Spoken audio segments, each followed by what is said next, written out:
চেয়ারের অভাব নাই রে ভাই, আদবের অভাব। আমার বাবা একটু বসি বাবা।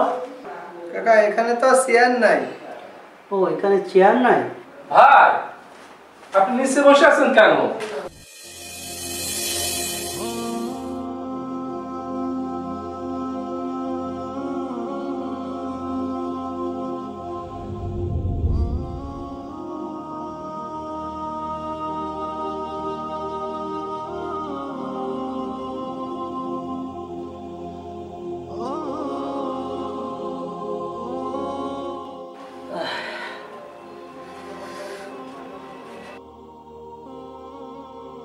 আমার বাবা একটু বসি বাবা। কাকা এখানে তো চেয়ার নাই। ও এখানে চেয়ার নাই, তাহলে এখানে আমি বসি বাবা। তুমি মাঠে গিয়েছিলে?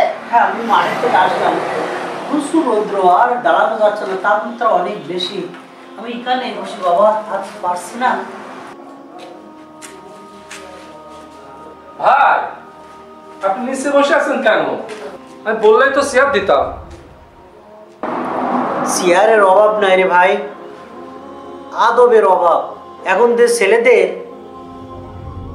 আদবের অভাব, তারা ভাবে বয়স বাড়লেই সব কিছু শেষ।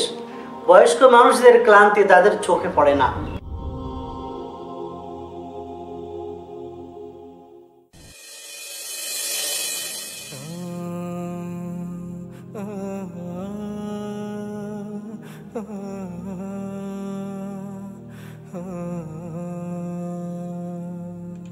বাবা আর তো পারছি না, মাজায় টান ধরে গেছে, একটু নামিয়ে নিবেন।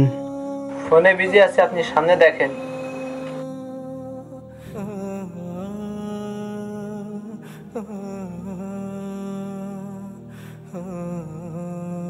চাচা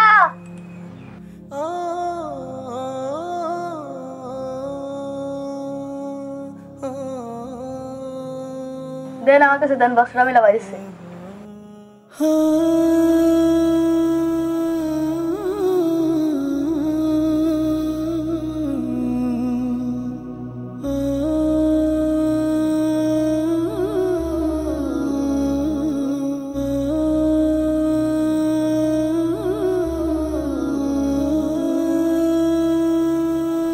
মেহেরাব চল বাসায় চল।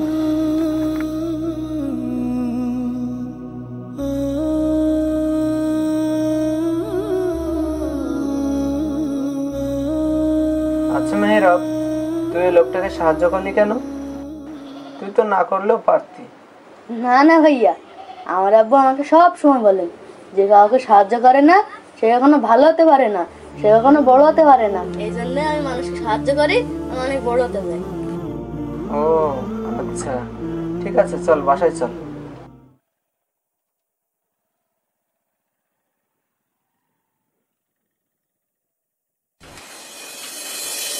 আসসালামু আলাইকুম কাকা। ওয়ালাইকুম আসসালাম বাবা। বসেন, আমি দাঁড়িয়ে থাকি। আমি কি দেখলাম, এই যুগের ছেলেরা যে এত পরিবর্তন, এত ভালো, আসলে আমি এতটুকু আশা করিনি এই যুগের ছেলেরা এত ভদ্র হবে। যাক বাবা, তোমরা বেঁচে থাকো, আল্লাহ তোমাদের হায়াত দারাজ করুক। তোমরা বদলাবে, সমাজটাই বদলাবে। আদব কায়দা যদি শিখে রাখো, ভদ্রতা এটা শেখার জিনিস।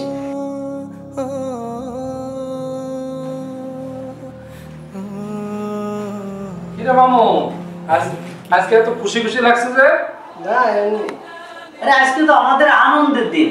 আমাদের বাচ্চারা তাদের ভুল বুঝতে পেরেছে, তারা মুরব্বীদের এখন সম্মান করে। এর থেকে পাওয়ার কিছু নেই, আদবও তারা শিখেছে। ভাই আজকে শুনে খুব খুশি হলাম, আমার বুকটা খুব ভরে গেছে ভাই। ঠিক আছে। لا لا لا لا لا لا لا لا لا لا